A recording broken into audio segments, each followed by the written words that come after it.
Welcome everyone to the HSP Yoga sequence that I use for myself and that I wanted to introduce you guys to, for you to either try one of the three poses or try the whole sequence, mix and match as you like.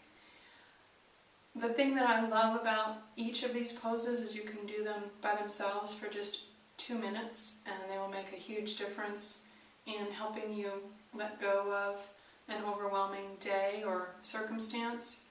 And they're also really good on a preventative maintenance basis for keeping your body down the natural way where all of us HSPs normally live up here in this 6th and 7th chakra. It actually brings us down very easily and naturally and reliably and into a more grounded place, and thus a more whole and integrated place.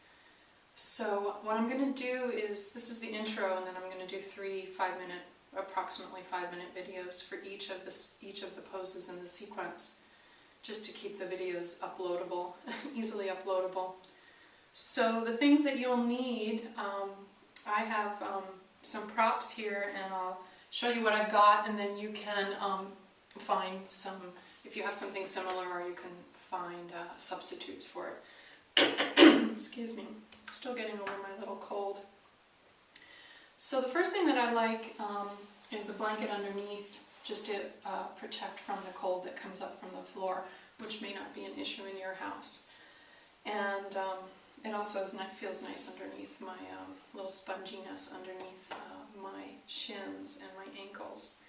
And here's an extra blanket for some parts of what we're going to do. Here's a yoga block, and you can use a couple of chunky books instead. And this is a yoga bolster.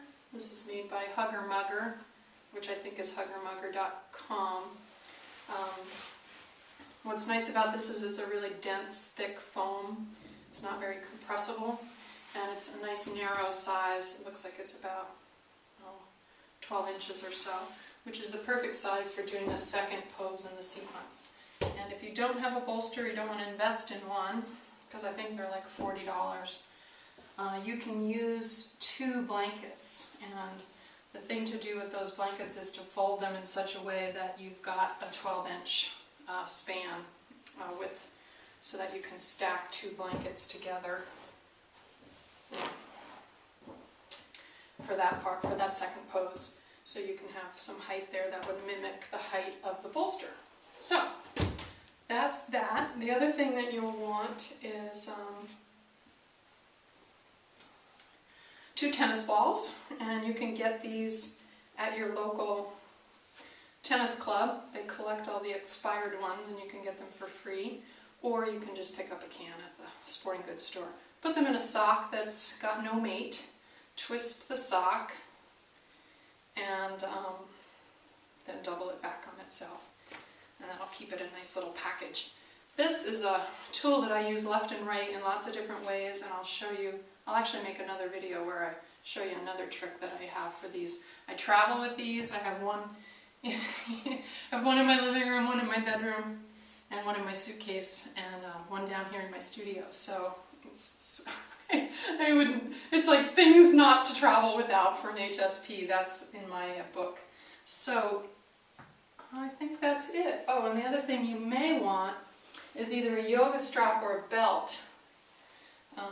This I think is a 6-foot yoga strap that has a double D-ring on the end. You can get them pretty inexpensively. Or a belt or a rope works just as well. So those are the tools of the trade for this particular sequence. And I'm going to go ahead and hit